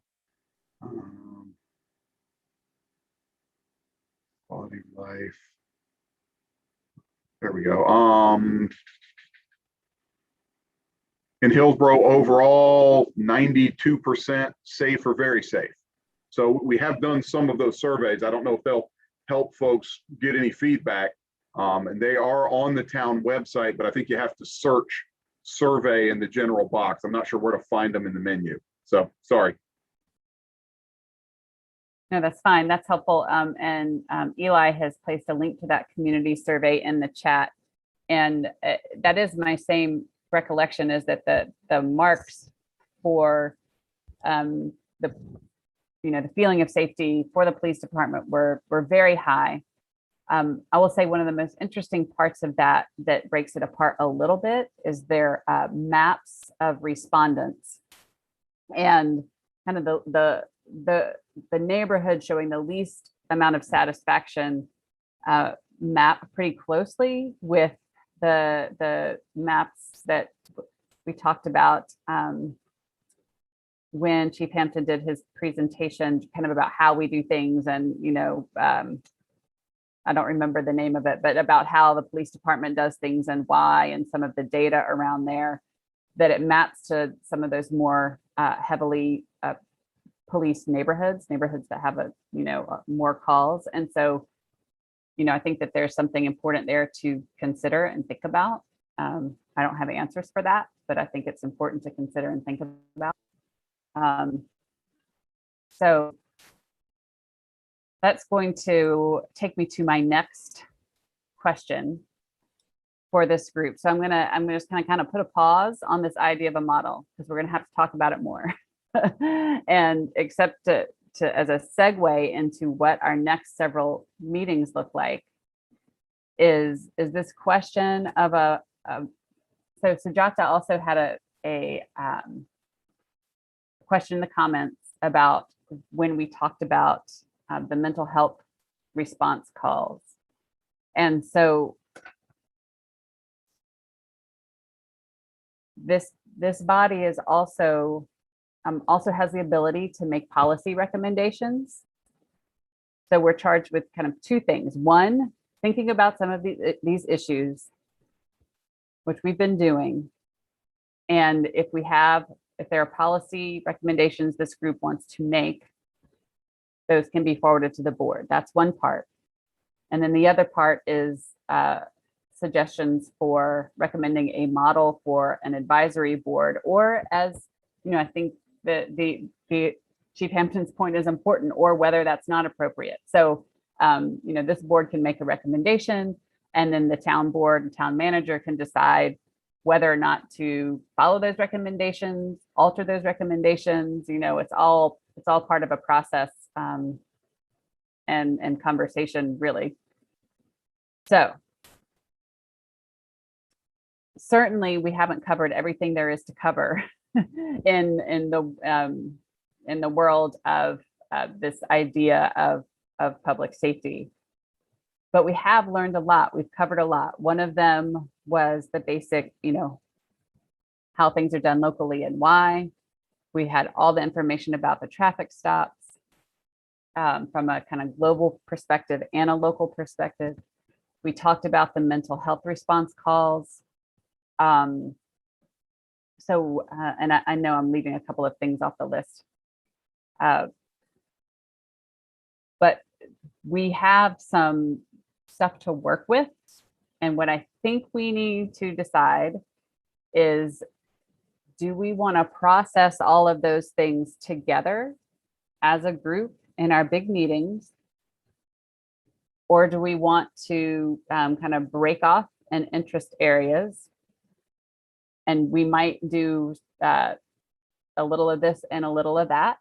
We don't have to do them all one way or the other. And I have checked with the town attorney, and it is okay for us for subgroups of this group to, talk and, come back with information or recommendations on, different topics. So maybe with this idea of the advisory board itself,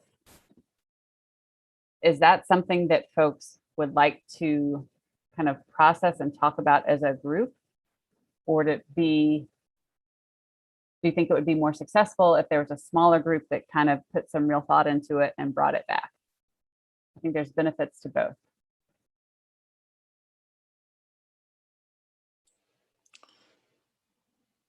Mark. Well, I think that it has to be done in two aspects. One is that we divide into subgroups, right? And then that will allow us to have time to think about things, and then the second aspect is, then once we have those things, once we have each subgroups with some ideas, some specific ideas, then we get together and shrink it around or add to it, right? Because I think in my view, I think it will be more effective rather than everybody's working at the same time with this. You see what I'm saying? So that's what I think the breaking into subgroup is probably the better approach. Okay, I'm not sure, Hathaway, you're laughing and crying and have your hand up with your emoji. I'm not sure if that's intentional or not. Thank you, Mark. Sorry about that. Yeah, I did not mean to use the. Sorry about that. I agree with Mark. That is not was a raise a hand to agree. I'm not actually sure how to take that down, but I'll take that too. I do think that is the most effective way to do it in terms of smaller groups tasked with sometimes I think you can say we choose to what we might want to work on, but I think in this type of setting I think smaller groups be given certain issues or topics to address based upon what information we've already been provided and what topics we've already addressed. Have the small groups work on those, come up with recommendations, and then bring those to the larger group. I think that we'll just be able to have a more productive discussion that way. Okay.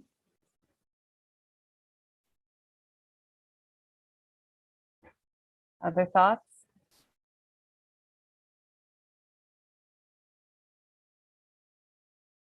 So I tend to also think that would be the best course of action and the most productive thing to do.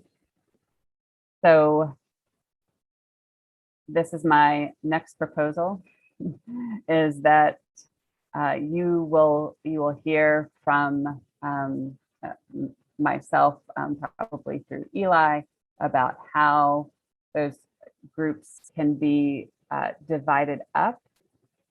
I also will commit to distilling what we have talked about so far using our minutes and notes I've taken in some subject areas, so that when we come together at our next meeting, we can kind of have a refresher about what we know and what we don't know and how we might divvy things up.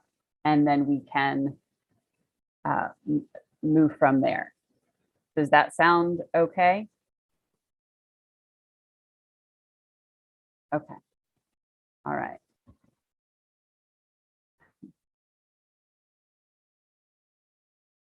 Other comments, questions, red flags?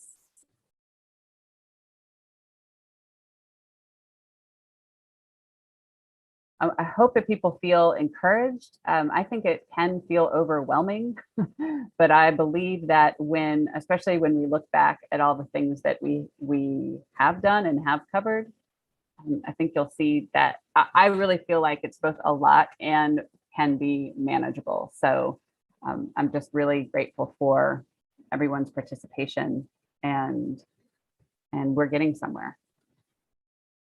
All right. Okay.